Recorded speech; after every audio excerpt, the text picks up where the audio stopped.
Diabetes type 1 diabetes ಅನ್ನ ನಿವಾರಣೆ ಮಾಡಬಹುದು. ವೈಜ್ಞಾನಿಕ ಸತ್ಯವನ್ನು ತಿಳಿಸಿಕೊಡ್ತೇನೆ.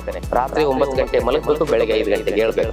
ಬೆಳಗ್ಗೆ 1.5 ತಾಸು 8 ಒಳಗಿದೆ ಅಂದ್ರೆ ಶುಗರು ಬಂದಾಯಿತು ಅಂತ ಅರ್ಥ. ಮನೆ ಮದ್ದನ್ನ ಹೇಳ್ತೇನೆ ನಿಮಗೆ. ಅಮೃತಬಳ್ಳಿ, ಗರಿಕೆ, ಬಿಲ್ಪತ್ರೆ ಆಹಾರ ಪದ್ಧತಿಯಲ್ಲಿ 50 kg ಇದ್ದವರು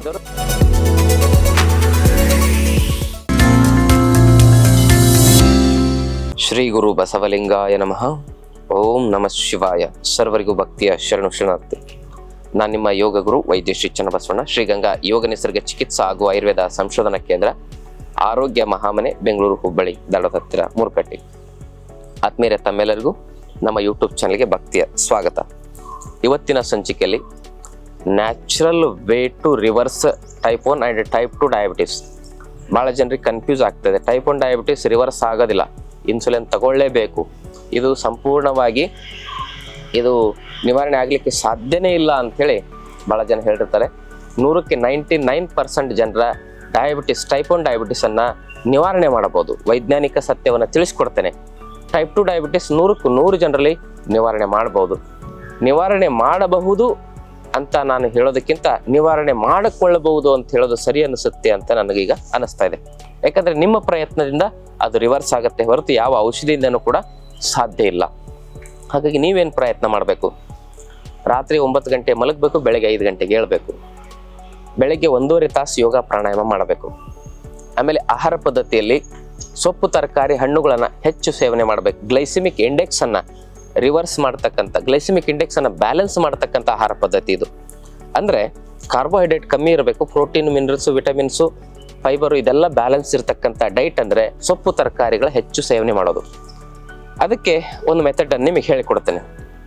ನಿಮ್ಮ ದೇಹದ ತೂಕ, ಇದು ನ್ಯಾಚುರೋಪತಿ ಡೈಟ್. ಇದು ನಿಮ್ಮ ದೇಹದ ತೂಕ ಎಷ್ಟಿರ್ತದೆ? ಈಗ 70 kg ದೇಹದ ತೂಕ ಇದ್ರೆ ಬೆಳಗ್ಗೆದ್ದು 700 ಗ್ರಾಮ್ನಷ್ಟು ಬರೀ ಸೊಪ್ಪು, ತರಕಾರಿ, ಹಣ್ಣುಗಳನ್ನು ತಿನ್ನೋದು. 80 kg ಇದ್ರೆ 800 ಗ್ರಾಮ್ನಷ್ಟು ತಿನ್ನೋದು. ಇದು ಬೆಳಗ್ಗೆ ಆಯಿತು. ನಮ್ಮ ದೇಹದ ತೂಕದ ಒಂದು 10 ಪಟ್ಟು ಅದನ್ನು ಗ್ರಾಮ್ ಲೆಕ್ಕದಲ್ಲಿ ನಾವು ಲೆಕ್ಕ ಹಾಕಿ ಅದನ್ನು ನಾವು ಅಷ್ಟು ಒಂದು ತರಕಾರಿಯನ್ನ ಸೇವನೆ ಮಾಡೋದು. ಆಯ್ತಲ್ಲ?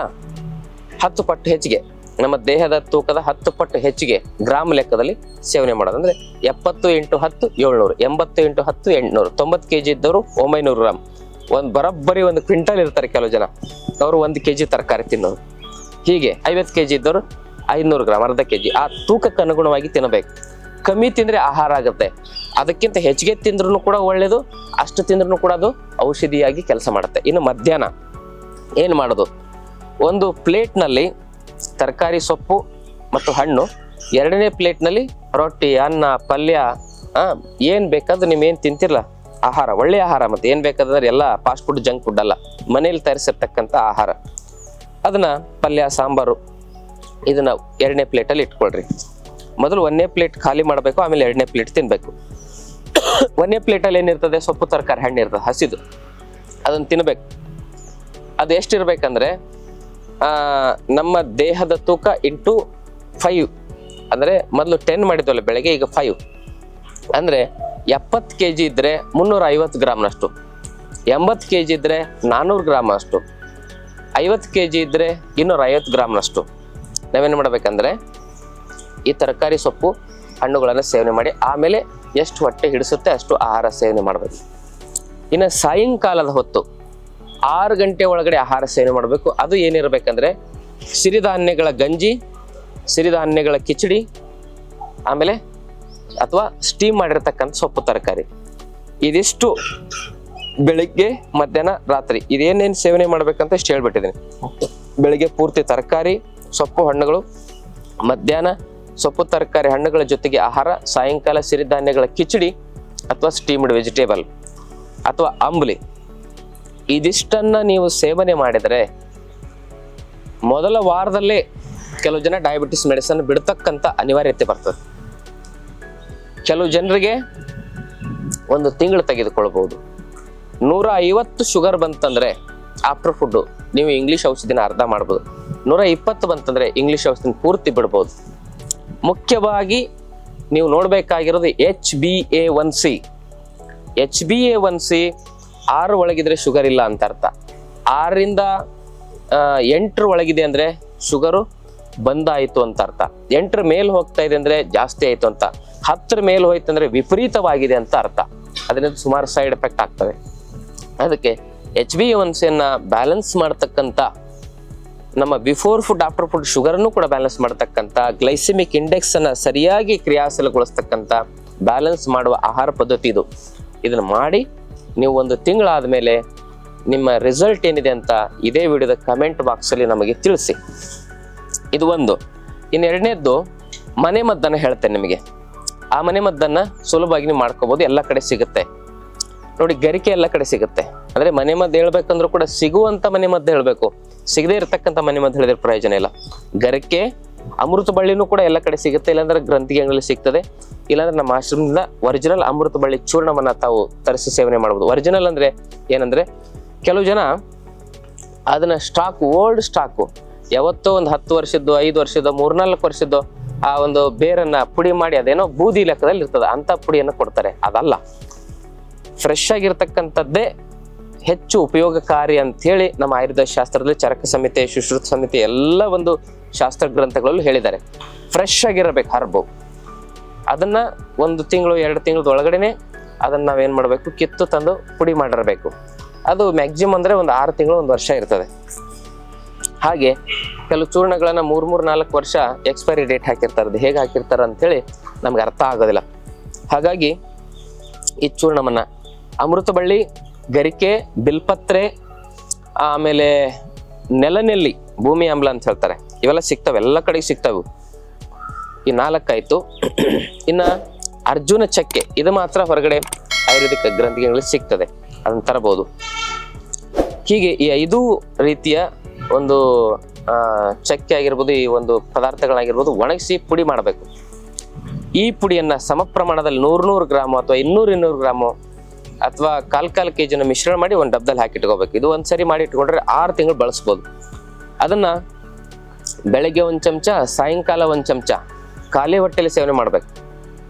6 ತಿಂಗಳದ ಅಧಿಕವಾಯ್ತು. ಮನೇಲಿ 2-3 ತಿಂಗಳು 2-3 ಶುಗರ್ ಪೇಷಂಟ್ ಇದ್ರೆ ಎಲ್ಲರೂ ಬಳಸಿದ್ರೆ 2-3 ತಿಂಗಳಿಗೆ ಖಾಲಿ ಆಗುತ್ತೆ. ಇದನ್ನ ಬೆಳಗ್ಗೆ 1 ಚಮಚ, ಸಾಯಂಕಾಲ 1 ಚಮಚ ಖಾಲಿ ಹೊಟ್ಟೆ ಸೇವನೆ ಮಾಡಿ ಡಯಾಬಿಟಿಸ್ ರಿವರ್ಸ್ ಮಾಡ್ತಕ್ಕಂಥ ಅದ್ಭುತ ಹೋಮ್ ರೆಮಿಡಿ ಆಗಿದ್ದು ಕೆಲಸ ಮಾಡುತ್ತೆ.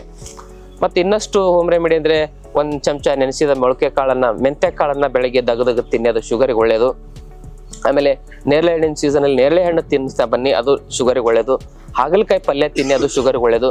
ಬೇವಿನ ಸೊಪ್ಪನ್ನ ಅದನ್ನ ಅರದು ಚೆನ್ನಾಗಿ ಉಂಡೆ ತರ ಮಾಡಿ, ಒಂದು ಅಡಿಕೆ ಬೆಟ್ಟೆ ಇರ್ತಲ್ಲ, ಆ ಬೆಟ್ಟಿ ಗಾತ್ರದಷ್ಟು 1 ಅಥವಾ 2 ಉಂಡೆಯನ್ನು ತಿನ್ನಿ, ಅದು ಶುಗರ್ ರಿವರ್ಸ್ ಮಾಡ್ಲಿಕ್ಕೆ ಉಪಯೋಗ ಆಗುತ್ತೆ.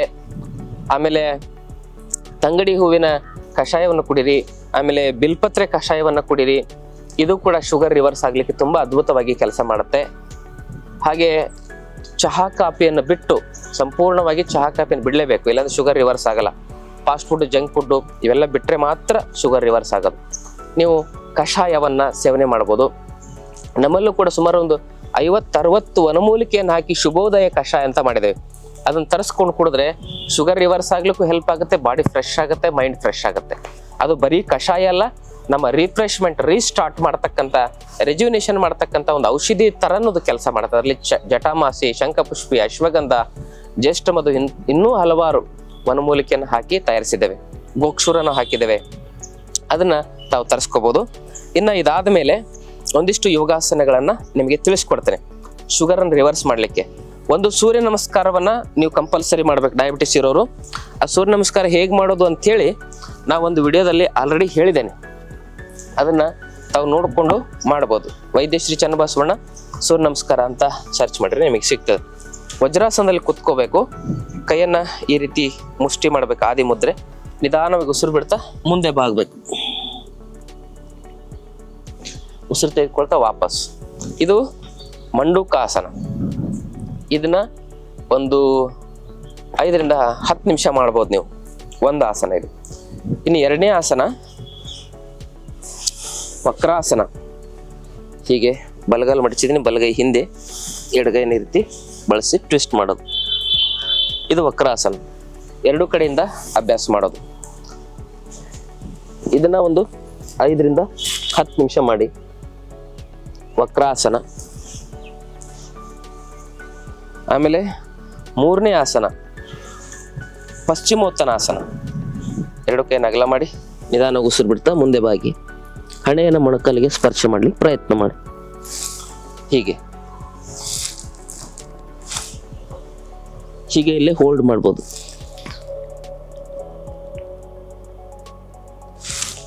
ವಾಪಸ್ ಹೀಗೆ 3 ಆಸನ ಆಯ್ತು. ಕುಳಿತುಕೊಂಡಲ್ಲಿ ಮಂಡೂಕಾಸನ, ವಕ್ರಾಸನ, ಪಶ್ಚಿಮೋತ್ತನಾಸನ. ಒಂದೊಂದು ಆಸನವನ್ನು ಮಿನಿಮಮ್ 5 ನಿಮಿಷ ಮಾಡಲೇಬೇಕು. ಸಮಯ ಇದ್ರೆ 10 ನಿಮಿಷದವರೆಗೂ ಮಾಡಬಹುದು. ಇನ್ನು ಇದಾದ ಮೇಲೆ ನೆಕ್ಸ್ಟ್ ಆಸನ ಯಾವುದು? ಪವನ ಮುಕ್ತಾಸನ. ಈ ರೀತಿ ಮಲ್ಕೊಳ್ಳಿ, ಎರಡು ಕೈ ಮೇಲ್ಚಾಚಿ ಈ ರೀತಿಯಾಗಿ ಮೂವ್ಮೆಂಟ್ ಮಾಡಿ.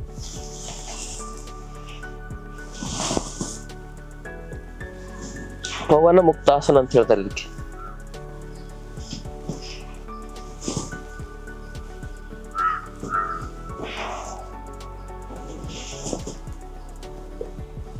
ಹೀಗೆ ಇದನ್ನಂತೂ ಕಂಪಲ್ಸರಿ 10 ನಿಮಿಷ ಮಾಡಲೇಬೇಕು.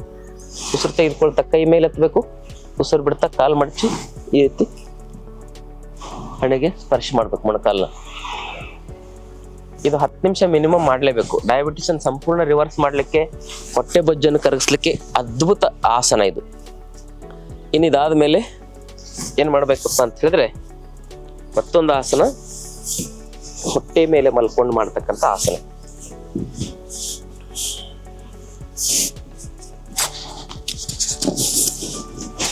ಇಲ್ಲಿ ನೋಡಿ, ಎರಡು ಕೈಗಳನ್ನ ಈ ರೀತಿ ತೊಡೆ ಕೆಳಗಿಟ್ಕೊಳ್ಳಿ, ಕಾಲು ಜೋಡಿಸಿ ಎದೆ ಮತ್ತು ಕಾಲನ ಮೇಲೆತ್ತಿ. ಶಲಭಾಸನ. ಇದೊಂದು 5 ನಿಮಿಷ ಮಾಡಿ. ಎಷ್ಟು ಸಾಧ್ಯನಷ್ಟು ಮೇಲೆ ಹೋಲ್ಡ್ ಮಾಡಬೇಕು. ಇನ್ನು ಎಲ್ಲ ಆಸನಗಳ ನಂತರ ಕೈಯನ್ನ ಈ ರೀತಿ ಮುಂದೆ ತಂದು ಹಣೆ ಸ್ಪರ್ಶ ಮಾಡಿ, ಕಾಲನ್ನ ಅಗಲ ಮಾಡ್ಕೊಳ್ಳಿ. ಇದನ್ನ ಮಕರ ಆಸನ ಅಂತ ಕರೀತಾರೆ. ಇವಿಷ್ಟ ಆಸನ ಮಾಡೋದು. ಮಕರಾಸನ ಒಂದು 5 ನಿಮಿಷ ಮಾಡಿ. ಇದಾದ ಮೇಲೆ ನೇರ ಕೂತ್ಕೊಂಡು ಒಂದಿಷ್ಟು ಪ್ರಾಣಾಯಾಮ ಮಾಡಬೇಕು. ಮತ್ತೊಮ್ಮೆ ಹೇಳ್ತಾ ಇದ್ದೀನಿ, 10 ನಿಮಿಷ ಸೂರ್ಯ ನಮಸ್ಕಾರ ಕಂಪಲ್ಸರಿ ಮಾಡಬೇಕು. 10 ನಿಮಿಷ ಸೂರ್ಯ ನಮಸ್ಕಾರ ಮಾಡಿದ ನಂತರ 5 ರಿಂದ 10 ನಿಮಿಷ ಒಂದೊಂದು ಆಸನಗಳನ್ನು ಇವನು ಮಾಡಬೇಕು. ಮಂಡೂಕಾಸನ, ವಕ್ರಾಸನ ಮತ್ತೆ ಪಶ್ಚಿಮೋತ್ತನಾಸನ. ಆಮೇಲೆ ಕಂಪಲ್ಸರಿ 10 ನಿಮಿಷ ಪವನ ಮುಕ್ತಾಸನ ಮಾಡಬೇಕು. 10, 15, 20 ನಿಮಿಷದವರೆಗೆ ಮಾಡಿದ್ರೆ ಒಳ್ಳೇದು. ಇನ್ನು 5ನೇ ಆಸನ ಯಾವುದು ಅಂತ ಹೇಳಿದ್ರೆ ಶಲಭಾಸನ. 6ನೇ ಆಸನ ಈ ಒಂದು ಮಕರಾಸನ. ಶಲಭಾಸನ ಮತ್ತು ಮಕರಾಸನ 5 ನಿಮಿಷ ಮಾಡ್ಬೋದು. ಹೀಗೆ ಕನಿಷ್ಠ ಪಕ್ಷ ಇವೆಲ್ಲ ಆಸನ ಮುಗಿಲಿಕ್ಕೆ 35 ರಿಂದ 40 ನಿಮಿಷ ಸಮಯ ತೆಗೆದುಕೊಳ್ತದೆ. ಇವನ್ನೆಲ್ಲ ಮಾಡಿದ ಮೇಲೆ 45 ನಿಮಿಷದ ಯೋಗಾಭ್ಯಾಸದ ಮತ್ತು ಅದ್ರ ಜೊತೆಗೆ ಸೂರ್ಯ ನಮಸ್ಕಾರ ಸೇರಿದ್ರೆ ಒಂದು 55 ನಿಮಿಷ ಆಗುತ್ತೆ. 1 ತಾಸು ಅನ್ಕೊಳ್ಳಿ ಯೋಗಾಸನಗಳ ಅಭ್ಯಾಸ. ಮತ್ತೆ ಭಸ್ತ್ರಿಕಾ, ಕಪಾಲಭಾತಿ, ಅನುಲೋಮ ವಿಲೋಮ, ಉಜ್ಜಾಯಿ, ಭ್ರಾಮರಿ ಪ್ರಾಣಾಯಾಮ ಇವೆಲ್ಲವನ್ನು ಅಭ್ಯಾಸ ಮಾಡಬೇಕು.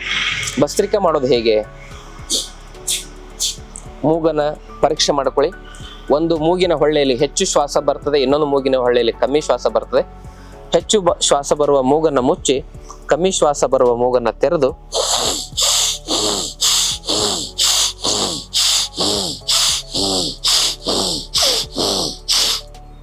ಉಸಿರು ತೆಗೆದುಕೊಳ್ತಾ ಕೈ ಮೇಲೆ, ಉಸಿರು ಬಿಡ್ತಾ ಕೆಳಗೆ. ಹೀಗೆ ಜೋರಾಗಿ ಮಾಡ್ಬೇಕು. ಕೆಲವೊಬ್ಬರಿಗೆ ಶುಗರ್ ಜೊತೆಗೆ BP ಇರುತ್ತೆ, ಅಂಥವ್ರು ಜೋರಾಗಿ ಮಾಡಬಾರ್ದು, ನಿಧಾನ ಮಾಡಬೇಕು.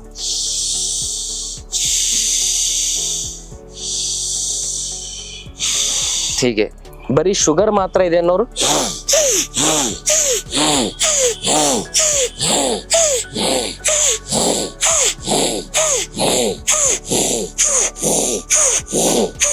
ಹೀಗೆ ಒಂದ್ ಕಡೆ ಮುಗಿದ್ಮೇಲೆ ಇನ್ನೊಂದು 2 ಕಡೆ.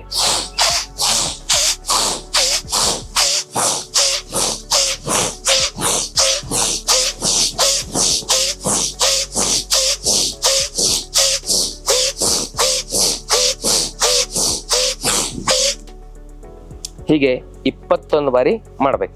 ಅಂದ್ರೆ ಒಂದ್ಸರಿ ಉಸಿರು ತಗೊಂಡು ಬಿಟ್ಟರೆ ಅದು ಒಂದಾಯಿತು. ಈ ರೀತಿ 21 ಬಾರಿ ಮಾಡ್ತಾ ಹೋದರೆ ಅದು ಒಂದು ಆವೃತ್ತಿ ಆಗುತ್ತೆ. ಹೀಗೆ ನಾವು 3 ರೌಂಡ್ ಮಾಡಬೇಕು. 21ರಂತೆ 3 ರೌಂಡ್ ಹೀಗೆ ಮಾಡ್ತಾ ಹೋಗ್ಬೇಕು. ಇದು ಭಸ್ತ್ರಿಕ ಆಯಿತು. ಇನ್ನು ಕಪಾಲಭಾತಿ ಅಪಾನ ಮುದ್ರೆಯಲ್ಲಿ ಡಯಾಬಿಟಿಸ್ಗೆ ಬಹಳ ಮುಖ್ಯ. ಮಧ್ಯದ ಬೆರಳು, ಉಂಗುರ ಬೆರಳು, ಹೆಬ್ಬೆರಳನ್ನು ಸೇರಿಸಿ ಇದು ಕಪಾನ ಮುದ್ರೆ ಅಂತ ಕರೀತಾರೆ. ಕಪಾಲಭಾತಿ ಇದು ಕೂಡ ನಮ್ಮ ಪ್ಯಾಂಕ್ರಿಯಾಸು, ಲಿವರು ಇವೆಲ್ಲವೂ ಕ್ರಿಯಾಶೀಲಗೊಳಿಸುತ್ತೆ. ಈ ಒಂದು ಶುಗರು ಲಿವರ್ ಡಿಸಾರ್ಡರ್ ಅಂತ ಕರೀತಾರೆ. ಫ್ಯಾಟ್ ಮೆಟಾಬಲಿಸಮ್ ಸಂಬಂಧಪಟ್ಟಿರ್ತಕ್ಕಂಥ ಡಿಸಾರ್ಡರ್ ಅಂತ ಕರೀತಾರೆ. ಫ್ಯಾಟ್ ಮೆಟಾಬಾಲಿಕ್ ಡಿಸಾರ್ಡರ್ ಅಂತ ಕರೀತಾರೆ. ಮತ್ತೆ ಶುಗರ್ ಒಂದು ಮುಖ್ಯವಾಗಿ ಸ್ಟ್ರೆಸ್ ಇಂದನೂ ಬರುತ್ತೆ ಅಂತ ಹೇಳ್ತಾರೆ. Stress is main cause of diabetes ಅಂತಾರೆ. ಇವೆಲ್ಲವನ್ನು ಸರಿ ಮಾಡತಕ್ಕಂಥದ್ದು ಶಕ್ತಿ ಕಪಾಲಭಾತಿ ಪ್ರಾಣಾಯಾಮಕ್ಕಿದೆ. ಯಾಕಂದ್ರೆ ಕಪಾಲಭಾತಿ ಅಂತ ಹೇಳಿದ್ರೆ ಸ್ಕಲ್ ಶೈನ್ ಬ್ರೀದಿಂಗ್. ಕಪಾಲ ಅಂದ್ರೆ ಮೆದುಳು, ಭಾತಿ ಅಂದ್ರೆ ಬೆಳಕು. ಕಪಾಲಭಾತಿ ಅಂದ್ರೆ ಸ್ಕಲ್ ಶೈನ್ ಬ್ರೀದಿಂಗ್. ಇದು ಮೆದುಳಿನ ಒತ್ತಡಗಳನ್ನ ಹಾಗೂ ಜಠರದ ಎಲ್ಲ ಅಂಗಾಂಗಗಳ ಒತ್ತಡಗಳನ್ನ ನಿವಾರಣೆ ಮಾಡತಕ್ಕಂಥ ದಿವ್ಯ ಸಂಜೀವಿನಿ ಅಂತ ಹೇಳ್ಬೋದು. ಒತ್ತಡ ರಹಿತವಾಗಿ ಅವುಗಳನ್ನ ಕ್ರಿಯಾಶೀಲಗೊಳಿಸ್ತಕ್ಕಂಥ ಶಕ್ತಿ ಕಪಾಲಭಾತಿಗಿದೆ. ಅದೇ ಕೆಲಸವನ್ನ ಅನುಲೋಮ ವಿಲೋಮನು ಕೂಡ ಮಾಡ್ತದೆ. ದೀರ್ಘವಾಗಿ 1 ಬಾರಿ ಉಸಿರು ತೆಗೆದುಕೊಂಡು ಬಿಡಿ, 2ನೇ ಬಾರಿ ಉಸಿರು ತೆಗೆದುಕೊಂಡು ಬಿಡಿ, 3ನೇ ಬಾರಿ ಉಸಿರು ತೆಗೆದುಕೊಂಡಾಗ ಬಲಭಾಗದ ನಾಸಿಕಾಗ್ರವನ್ನು ಮುಚ್ಚಿ ಎಡಭಾಗದ ಉಸಿರು ಬಿಡಿ. ಕೊನೆಗೆ ಎಡಗಡೆ ತೆಗೆದುಕೊಳ್ಳಿ, ಬಲಗಡೆ ಬಿಡಿ. ಪುನಃ ಬಲಗಡೆ ತೆಗೆದುಕೊಳ್ಳಿ,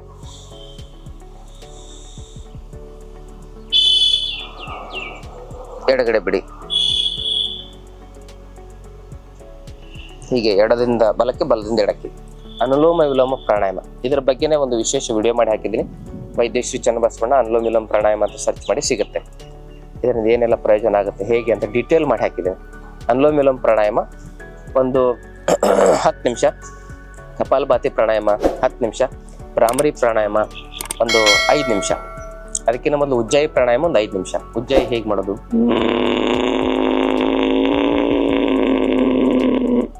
ಹೀಗೆ ಉಸಿರು ತೆಗೆದುಕೊಂಡು ನುಂಗಬೇಕು.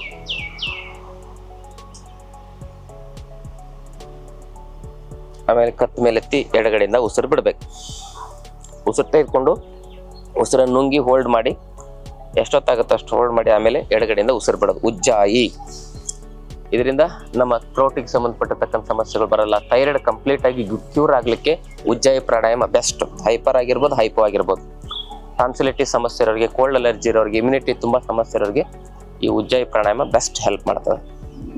ಆಮೇಲೆ ಭ್ರಾಮರಿ, ಕಿವಿ ಮುಚ್ಚಬೇಕು. ಇಲ್ಲಿ ಕಿವಿಗೆ ಒಂದು ಡೋರ್ಗಳಿರ್ತಾವೆ, ಇಲ್ಲಿ ಕಾಣಿಸ್ತಾ ಇದೆಯಲ್ಲ, ಇದನ್ನ ಹಿಂಗೆ ಒತ್ತಬೇಕು. ಹಿಂಗೆ ಒತ್ತಿದಾಗ ಹೊರಗಡೆ ಶಬ್ದ ಏನು ಕೇಳಿಸೋದೇ ಇಲ್ಲ.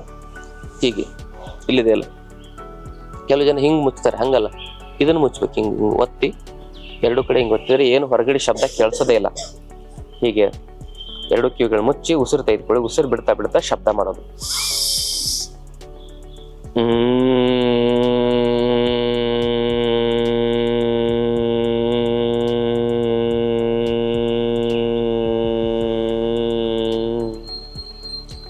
ಈ ರೀತಿ ಮಾಡ್ಬೋದು. ಈ ರೀತಿ ಇನ್ನೊಂದು ರೀತಿಯಲ್ಲಿ ಹೀಗೇನು ಕೂಡ ಕೈ ಇಟ್ಕೋಬಹುದು. ಉಸಿರು ತಗೋಬೇಕು, ಉಸಿರು ಬಿಡ್ತಾ ಬಿಡ್ತಾ ಮೂಗನ್ನು ಸ್ವಲ್ಪ ಮುಚ್ಚಿ ಶಬ್ದ ಮಾಡೋದು.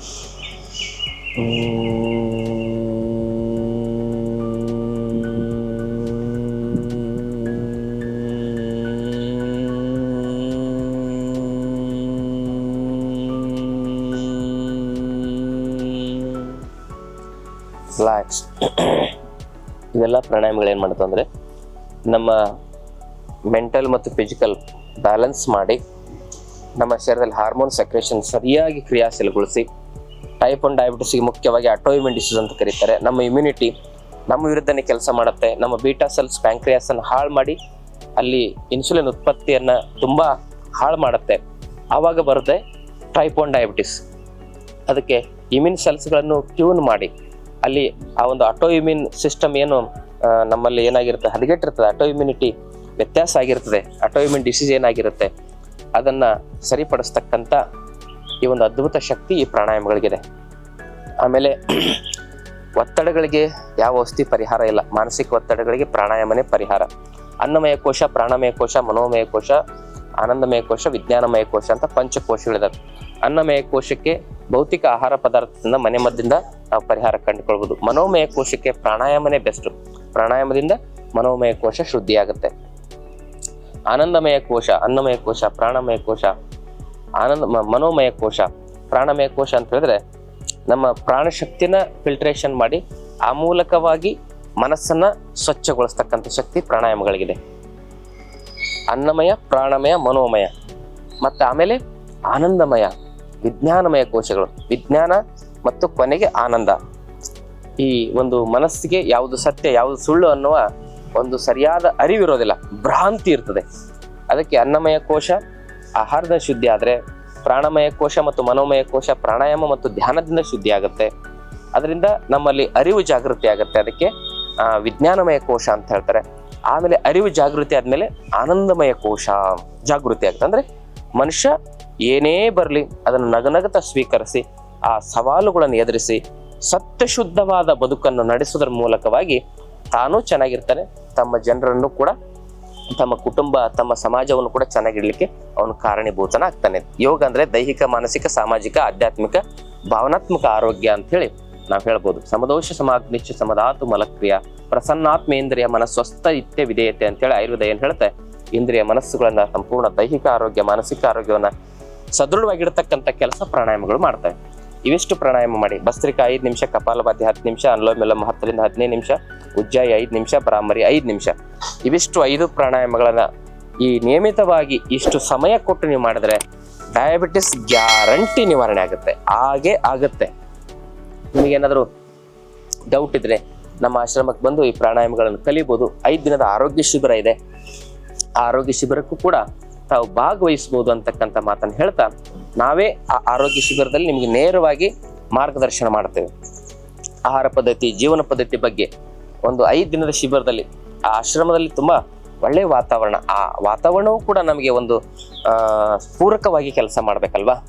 ಅಲ್ಲಿ ನಮ್ಮ ಮುರುಕಟ್ಟಿ ಆಶ್ರಮದಲ್ಲಿ ಎಂತಹ ಒಂದು ಸಸ್ಯ ಕಾಶಿ ಅಂದ್ರೆ ಅದು ಅಲ್ಲಿದ್ರೇನೆ ರೋಗಗಳು ವಾಸಿ ಆಗ್ತವೆ ಅಂತ ಅದ್ಭುತವಾಗಿರ್ತಕ್ಕಂಥ ಒಂದು ಹಿಮಾಲಯಕ್ಕೆ ಏನೋ ಬಂದಿದ್ದೇವೆ ಅನ್ನೋ ಒಂದು ಭಾವನೆ ನಮಗೆ ಬರಬೇಕು. ಅಷ್ಟೊಂದು ಡಿವೈನ್ ಎನರ್ಜಿ, ನ್ಯಾಚುರಲ್ ಎನರ್ಜಿ ಆ ಒಂದು ಕ್ಷೇತ್ರದಲ್ಲಿದೆ. ಆ ಕ್ಷೇತ್ರಕ್ಕೆ ತಾವು ಬಂದಾಗ ಅದು ನಿಮಗೆ ಎಷ್ಟು ಫೀಲ್ ಆಗುತ್ತೆ ಅಂದ್ರೆ, ಒಂದು ನಮ್ಮ ತಾಯಿ ಮನೆಗೆ ಬಂದಿದ್ದೇವೆ ಅನ್ನೋ ಫೀಲಿಂಗ್ ನಿಮ್ಗೆ ಆಗುತ್ತೆ. ನಿಜವಾಗ್ಲೂ ಅದು ನಮ್ಮ ಅಧ್ಯಾತ್ಮದ ಆರೋಗ್ಯದ ತವರು ಮನೆ ಅಂತ ತಿಳ್ಕೊಳ್ಳೋಣ. ಅಲ್ಲಿ ತಾವು ಬಂದು 5 ದಿನದ ಯೋಗ ಶಿಬಿರಕ್ಕೆ ಭಾಗವಹಿಸಿ ನೀವೇನು ಇಂಗ್ಲಿಷ್ ಮೆಡಿಸನ್ಗಳನ್ನ, ಕೆಮಿಕಲ್ ಔಷಧಿಗಳನ್ನ, ಈ BP, ಶುಗರ್, ಥೈರಾಯ್ಡ್, ಕೊಲೆಸ್ಟ್ರಾಲ್ ಏನು ತೆಗೆದುಕೊಳ್ತಿರಲ್ಲ ಅದನ್ನ ಹೇಗೆ ಬಿಡೋದು ಅನ್ನೋದನ್ನ ನಾವು ತಿಳಿಸ್ಕೊಡ್ತೇವೆ. ಹಾಗೇನೆ ತಾವು ಈ ಶಿಬಿರದಲ್ಲಿ ಭಾಗವಹಿಸೋದ್ರ ಮೂಲಕ ಸಮಸ್ಯೆ ಇಲ್ಲದೇ ಇರೋರು ಕೂಡ ಮುಂದೆ ಯಾವ ರೀತಿ ಸಮಸ್ಯೆ ಬರದಂಗೆ ಆರೋಗ್ಯವಂತರಾಗಿ ಬದುಕಬಹುದು ಅನ್ನೋ ವಿಚಾರಗಳನ್ನು ತಿಳಿಸ್ಕೊಡ್ತೇವೆ. ಅದಕ್ಕೆ ಆರೋಗ್ಯ ಸಮಸ್ಯೆ ಇರೋರು, ಆರೋಗ್ಯ ಸಮಸ್ಯೆ ಬರಬಾರದು ಅನ್ನೋರು ಆ ಶಿಬಿರದಲ್ಲಿ ಭಾಗವಹಿಸಿ ತಮ್ಮೆಲ್ಲರಿಗೂ ಶರಣ. ಇನ್ನಷ್ಟು ಆಯುರ್ವೇದ ಮತ್ತು ಯೋಗ ಚಿಕಿತ್ಸೆ ಟಿಪ್ಸ್ಗಾಗಿ Vaidyashree health tips channel subscribe ಮಾಡಿ. ಹಾಗೆ ಫೇಸ್ಬುಕ್, ಇನ್ಸ್ಟಾಗ್ರಾಂನಲ್ಲಿ ಫಾಲೋ ಮಾಡಿ.